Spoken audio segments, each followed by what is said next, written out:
Hello friends, good morning. Welcome to our channel Target with Lalan Sharma. Today we will discuss about reflection and refraction on the basis of wave theory. तो विद्यार्थी हम लोग जो है law of reflection जानते हैं, law of refraction जानते हैं, बस यही बात वेव फ्रंट के टर्म में हमको समझना है। तो आइए देखते हैं क्वालिटी ऑफ कंसेप्ट। तो पहला हेडिंग है reflection on the basis of wave theory. तो यहां पर दो रे इंसिडेंट है और ये एयर है, तो जाहिर रे यहाँ पे स्पीड ऑफ लाइट से आएगी। हमें वेव फ्रंट के टर्म में समझना है, तो हम मान लेते हैं t बराबर 0 पर यहाँ वेव फ्रंट ए बी है, यस, और ए बी को कहा जाता है incident wave front, yes. Wave front का पॉइंट बी ए डैश तक पहुंचने में मान लेते हैं टी समय लगता है, तो ए से जब रिफ्लेक्शन होगा रे का तो वो बी डैश तक पहुंचने में भी टी समय लेता है। लेकिन यहाँ पर वेव फ्रंट खींचना है, तो ध्यान दें डायरेक्शन ऑफ रे जो है वेव फ्रंट के हमेशा परपेंडिकुलर होता है, यस। तो यहाँ पे देखिए परपेंडिकुलर बनाया गया है। तो अब ये रिफ्लेक्टेड रे है और ये स्पीड ऑफ लाइट से आई थी, रिफ्लेक्ट होने के बाद भी उसी मीडियम में स्पीड ऑफ लाइट से जाएगी, क्योंकि प्राइमरी वेव फ्रंट का जो स्पीड होता है वही स्पीड क्या होता है सेकेंडरी वेव फ्रंट का भी होता है, बशर्ते मीडियम सेम होना चाहिए। तो यहाँ पर मीडियम सेम है। वेव फ्रंट हमेशा जो है डायरेक्शन ऑफ रे के परपेंडिकुलर होता है। तो अब देखिए ये तो इंसिडेंट वेव फ्रंट हो गया। बी ए डैश का डिस्टेंस मेजर करके हम लोग ए को सेंटर मानकर आर्क खींचते हैं, और आर्क जहां पे खींचते हैं ए डैश से उसको मिला देते हैं, तो ये हो जाएगा रिफ्लेक्टेड वेव फ्रंट। तो यहां पर देखिए ए डैश बी डैश क्या है, रिफ्लेक्टेड वेव फ्रंट है।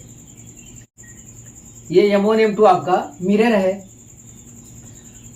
इंसिडेंट एंगल की जहां तक बात है, तो हम लोग जानते हैं इंसिडेंट रे नॉर्मल के साथ जो एंगल बनाता है वही क्या कहलाता है, एंगल ऑफ इंसिडेंस कहलाता है। और यहां पर देखिए रिफ्लेक्टेड रे नॉर्मल के साथ जो एंगल बनाता है वही एंगल ऑफ रिफ्लेक्शन कहलाता है। ये तो रे के टर्म में हो गया, एंगल ऑफ इंसिडेंस और एंगल ऑफ रिफ्लेक्शन। लेकिन वेव फ्रंट के टर्म में कुछ दूसरा कहना चाहिए। वेव फ्रंट के टर्म में कहना चाहिए सरफेस और इंसिडेंट वेव फ्रंट के बीच जो स्मॉल एंगल बनता है वही क्या कहलाता है, एंगल ऑफ इंसिडेंस कहलाता है। यहां पर देखिए ये तो एंगल हो गया आई, तो इतना हमारा हो जाएगा 90 माइनस आई। अब ये पूरा नॉर्मल से लेके सरफेस तक यहाँ परपेंडिकुलर है, और ये 90 माइनस आई हो चुका है, तो इसे आई होना पड़ेगा, इस एंगल को आई होना पड़ेगा। क्यों? क्योंकि ये 90 माइनस आई है, तो ये आई होगा, तभी तो ऐड करेंगे तो 90 होगा नॉर्मल के साथ। अब यहां पर देखिए ये है एंगल ऑफ रिफ्लेक्शन, ये आर है इतना, तो ये हो जाएगा 90 माइनस आर, क्योंकि ये जो है वेव फ्रंट वेव के डायरेक्शन के परपेंडिकुलर होता है। ये 90 माइनस आर हो जाएगा, तो इसे आर होना पड़ेगा। आर होना पड़ेगा इसलिए क्योंकि नॉर्मल और सरफेस क्या है, परपेंडिकुलर है। ये 90 माइनस आर है, तो इसे आर होना पड़ेगा। 90 minus R plus R add करने पर 90 होना चाहिए, तो हो जाएगा यहाँ पर। तो हम समझते हैं एंगल का कॉन्सेप्ट आपको समझ में आ गया होगा। हाँ, एंगल ऑफ इंसिडेंस और एंगल ऑफ रिफ्लेक्शन जो है वेव फ्रंट के टर्म में भी जानना चाहिए। एंगल ऑफ इंसिडेंस को वेव फ्रंट के टर्म में कैसे बताएंगे? तो आप कहेंगे कि सरफेस और इंसिडेंट वेव फ्रंट के बीच जो स्मॉल एंगल बनता है उसी को कहते हैं क्या, angle of incidence. Angle of reflection किसे कहते हैं वेव फ्रंट के टर्म में? तो आप कहेंगे सरफेस और रिफ्लेक्टेड वेव फ्रंट के बीच जो स्मॉल एंगल बनता है वो एंगल ऑफ रिफ्लेक्शन है। ये चीज ध्यान देना। बी ए डैश कितना हो जाएगा? तो बी ए डैश हो जाएगा सी टी। हम मान लेते हैं बी से ए डैश तक पहुंचने में टाइम लगा होगा टी, और सी स्पीड ऑफ लाइट है, तो ये डिस्टेंस कितना हो जाएगा ct, और ये ए बी डैश के भी बराबर होगा। क्यों बराबर होगा? क्योंकि स्पीड ऑफ लाइट वही है और टाइम वही है। तो अब देखते हैं इन triangle A B dash A dash and A dash B dash A. इस ट्रेंगल में देखिए, यहां देखिए B A dash is equal to A B dash, B A dash is equal to A B dash, और ये किसके बराबर होगा? सी टी के बराबर होगा। सी स्पीड ऑफ लाइट है, टी टाइम है, और ए डैश इन दोनों ट्रेंगल में क्या है? कॉमन है, यस। और एंगल बी डैश के क्या है? बराबर है, और ये 90 डिग्री है, यस। ये क्या है? 90 डिग्री है। क्यों? क्योंकि वेव फ्रंट रे के डायरेक्शन के ऑलवेज परपेंडिकुलर होता है। ध्यान दिया जाए, जब दो ट्रेंगल में आपका दो साइड इक्वल हो जाए, एक एंगल बराबर हो जाए, तो ऐसे केस में वो ट्रेंगल क्या होता है? कॉन्करेंट होता है। यहां पे बताया गया, देखिए, इसलिए triangle A B A dash congruent triangle A dash B dash A, या आप ऐसा भी लिख सकते हैं, ट्रेंगल आर कॉन्करेंट। तो अगर कॉन्करेंट हो गया तो जो एंगल बच गया है, जैसे ये आई और ये आर, दोनों ट्रेंगल अलग अलग जब करेंगे तो ऐसी दशा में वो आपस में क्या हो जाएंगे? बराबर हो जाएंगे। This is first law of reflection. ये है, तो रिफ्लेक्शन का फर्स्ट लॉ ये है, angle of incidence angle of reflection के क्या होता है? इक्वल होता है। रही बात सेकंड लॉ की, यहां पर देखा जाए, इंसिडेंट वेव फ्रंट प्लेन की क्या होता है? प्लेन तो आपका ये है, incident wave front A B plane के क्या है? परपेंडिकुलर है। ये आपका सरफेस m1 m2 जो है ये प्लेन के परपेंडिकुलर है। ये रिफ्लेक्टेड वेव फ्रंट जो आपका है ये भी क्या है? प्लेन के क्या है? परपेंडिकुलर है। तो रे के टर्म में अगर यही जवाब कहा जाए तो क्या कहेंगे? इंसिडेंट रे, इंसिडेंट पॉइंट पर नॉर्मल और reflected ray are lie in same plane. तो यही तो रिफ्लेक्शन का सेकंड लॉ है। तो वो बात यहां पर बड़ी सफाई से लिखा गया है, वेव फ्रंट के टर्म में और रे के टर्म में भी लिखा गया है। ध्यान दें, further the incident wave front A B, yes, the reflection surface m1 m2 and the reflected wave front a dash b dash are all perpendicular to the plane of the paper। Plane of the paper, आप paper कहेंगे, हम board कहेंगे, white board कहेंगे, ये इसके perpendicular है। Therefore incident ray normal to the mirror and reflected ray all lie in the plane of the paper. This is second law of reflection. तो ये इस प्रकार से जो है सेकंड लॉ ऑफ रिफ्लेक्शन का भी यहाँ पे एक्सप्लेनेशन हो जाता है। इस प्रकार वेव थ्योरी के आधार पर हम लॉ ऑफ रिफ्लेक्शन का एक्सप्लेनेशन कर पाए। तो आप इसे कॉपी कर लीजिए, तो फिर अगला कंसेप्ट देखते हैं।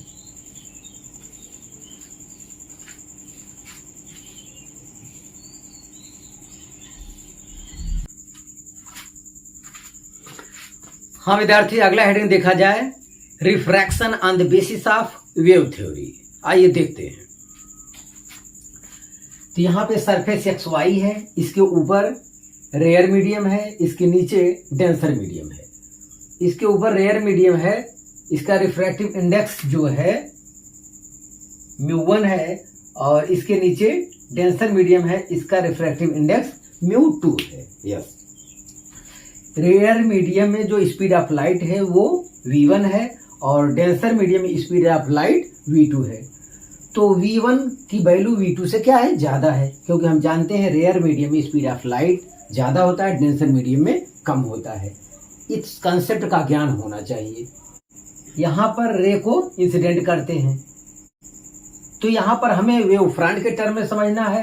तो यहां कह सकते हैं t बराबर 0 पर वेव फ्रंट ए बी जो है सरफेस एक्स वाई पर इंसिडेंट हो रहा है, और जब रे रेयर से डेंसर में जाता है तो सीधे न जाके नॉर्मल की ओर बेंड हो जाता है। तो यहाँ पर रे जो है बेंड हुआ है। जो रिफ्रैक्शन वाला कॉन्सेप्ट हम लोग जानते हैं 100% रे के टर्म में अप्लाई कर दीजिए। जब बात वेव फ्रंट की आएगी तो हम लोग जानते हैं कि रे के डायरेक्शन के परपेंडिकुलर होता है वेव फ्रंट।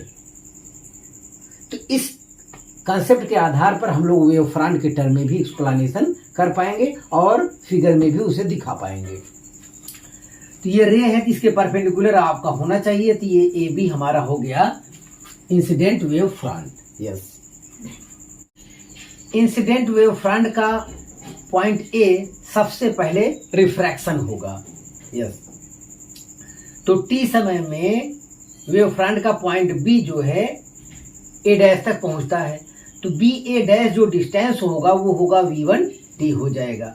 और उतने ही टाइम में ए से रिफ्रैक्टेड वेव फ्रंट कम दूरी तय करेगा। ए बी डैश जो है डिस्टेंस ये क्या होगा, कम होगा। क्यों कम होगा? क्योंकि v2 की वैल्यू v1 के कंपैरिजन में कम है। डेंसर मीडियम में स्पीड ऑफ लाइट की वैल्यू क्या है, कम है as compare to rare medium. तो उतने ही टाइम में कम डिस्टेंस ट्रेवल करेगा, तो ए बी डैश की वैल्यू कम आएगी। तो ए को सेंटर मानकर हम लोग आर्क लगाएंगे और ए डैश से उसको मिला देंगे, तो हो जाएगा ए डैश बी डैश। अब ए डैश बी डैश हमारा रिफ्रैक्टेड वेव फ्रंट है। यस, आई क्या है, एंगल ऑफ इंसिडेंस। तो नॉर्मल और इंसिडेंट रे के बीच जो एंगल बनता है वही एंगल ऑफ इंसिडेंस है। अब फिगर में और क्लियर किया जाए, अगर ये एंगल आई है तो ये हमारा क्या हो जाएगा 90 माइनस आई। तो नॉर्मल के साथ ये सरफेस फिर 90 होता है, तो ये 90 माइनस अगर आई होगा तो इसे आई होना पड़ेगा। क्यों? क्योंकि नॉर्मल से लेके सरफेस तक एंगल टोटल 90 होना चाहिए। तो ये जैसे हो गया 90 माइनस आई प्लस आई फिर 90 हो जाएगा। यस, तो ये आई हो गया। अब यहां देखा जाए नॉर्मल और रिफ्रैक्टेड रे के बीच एंगल ऑफ रिफ्रैक्शन होता है। यस, तो ये आर है, तो ये हो जाएगा आपका 90 माइनस आर। तो नॉर्मल के साथ ये सरफेस हमारा फिर 90 होता है, तो ये जब 90 माइनस आर हो जाएगा तो इसे आर होना पड़ेगा क्योंकि टोटल 90 होना चाहिए। तो अब हम समझ गए होंगे आई और आर। वेव फ्रंट के टर्म में हम लोग अगर कोई न्यूमेरिकल सॉल्व करते हैं विद्यार्थी, तो आई और आर को दूसरे टाइप से कहना चाहिए। वहां कहना चाहिए कि सरफेस और इंसिडेंट वेव फ्रंट के बीच जो स्मॉल एंगल बनता है वही एंगल ऑफ इंसिडेंस है। और आर के बारे में कहना चाहिए कि सरफेस और रिफ्रैक्टेड वेव फ्रंट के बीच जो स्मॉल एंगल बनता है वही एंगल ऑफ रिफ्रैक्शन है। ये हमें कहना चाहिए वेव फ्रंट के टर्म में।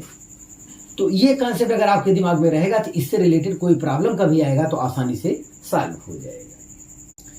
आई और आर का कॉन्सेप्ट अगर क्लियर हो गया है तो अब देखा जाए यहां पर B A dash v1 t होगा। बी ए डैश, अगर बी से ए डैश तक पहुंचने में टी समय लगा है तो बी ए डिस्टेंस कितना होगा v1 t होगा।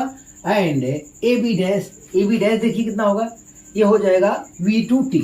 तो टी टाइम में ये कम डिस्टेंस ट्रेवल करेगा। ए बी डैश ये कम डिस्टेंस होगा क्योंकि v2 की वैल्यू v1 से कम है जबकि टाइम सेम है। यस, अब इन triangle A B A dash में देखा जाए, इस आई के लिए बी ए डैश क्या हो जाएगा, परपेंडिकुलर हो जाएगा, और ए डैश क्या हो जाएगा, hypotenuse. Yes, in triangle A B A dash sine I is equal to हो जाएगा B A dash upon A dash. तो बी ए डैश आपका परपेंडिकुलर है और ए डैश हाइपोटेनियस, तो ये हो जाएगा। और बी ए डैश हम लोग निकाल चुके हैं, क्या है v1 t upon A dash. ठीक है, अब इन triangle A dash B dash A में देखें, आर के लिए ए बी डैश परपेंडिकुलर है और ए डैश फिर हाइपोटेनियस है। तो इन triangle A dash B dash A में साइन आर इक्वल टू हो जाएगा A B dash upon A dash. तो ए बी डैश आपका है v2 t upon A dash. अब इसको डिवाइड कर लेते हैं, तो sine I upon sine R is equal to हो जाएगा v1 upon v2 equal to क्या है, कांस्टेंट है। और v1 और रिफ्रैक्टिव इंडेक्स में अपोजिट का रिलेशन होता है।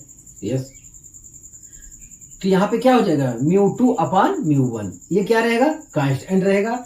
और इसे यूं भी कह सकते हैं μ1 into sine I is equal to μ2 sine R is equal to क्या, कांस्टेंट।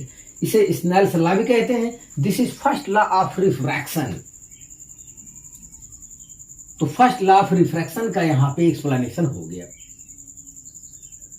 अब फिर वही बात, incident ray, refracted ray and incident point पर normal are lie in the same plane. तो ये कॉन्सेप्ट जो है this is second law of refraction को इंडिकेट करता है। तो यहां पर देखिए, it is clear that the incident ray normal to the interface X Y and refracted ray are lie in the same plane. This is the second law of refraction.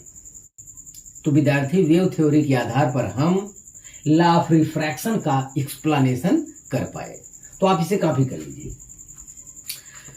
तो हाँ विद्यार्थी, आज बस इतना ही। आप मेहनत से पढ़ाई करते रहें। All the very best.